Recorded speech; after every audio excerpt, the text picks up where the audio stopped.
Gua asumsikan lo udah tahu apa itu saham dan apa itu perusahaan terbuka. Lo juga udah tahu bahwa perusahaan bisa diwakilkan oleh lembaran-lembaran kertas. Gua pribadi setelah tahu informasi kayak gitu dalam hati langsung bertanya-tanya, gimana ya caranya gua bisa beli si lembaran kertas itu? Apa bisa lewat bank? Atau harus ke perusahaan terkait?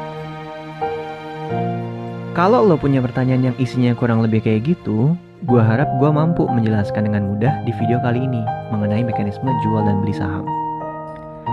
Tapi ingat, ini gambaran besar, supaya lo punya kerangka berpikir yang bagus sebelum pembahasannya mulai kemana-mana. Coba bayangin lo lagi di suatu pasar tradisional. Biasanya kan jual bahan makanan ya, kayak daging ayam, sayuran, ikan, dan sebagainya.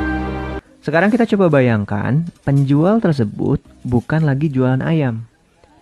Tapi yang dijajakan di depannya adalah lembaran-lembaran kertas alias saham perusahaan. Itulah yang disebut sebagai pasar modal, di mana ada orang-orang jual dan ada orang-orang beli si kertas-kertas kepemilikan saham itu. Hal yang menarik di pasar modal adalah kita nggak pernah tahu saham ini kita beli dari siapa, dan seandainya kita jual, kita juga nggak tahu siapa yang beli. Inilah yang membedakan pasar modal dengan pasar tradisional. Kalau di pasar tradisional, misalkan kita beli ayam nih, lo kan tahu yang jual adalah orang itu. Meskipun lo nggak tahu namanya, tapi lo tahu wajahnya. Dan penjualnya sadar bahwa lo adalah pembeli ayamnya. Kenapa bisa kayak gitu? Kenapa bisa nggak saling tahu? Karena untuk melakukan jual beli di pasar modal, kita itu harus memakai jasa orang lain. Jasa tersebut dinamakan sebagai sekuritas atau broker atau pialang. Lo mungkin lebih kenal sama broker dan pialang karena itu cukup banyak ada di film-film.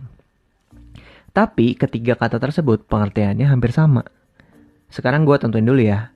Kita kedepannya akan pakai kata sekuritas.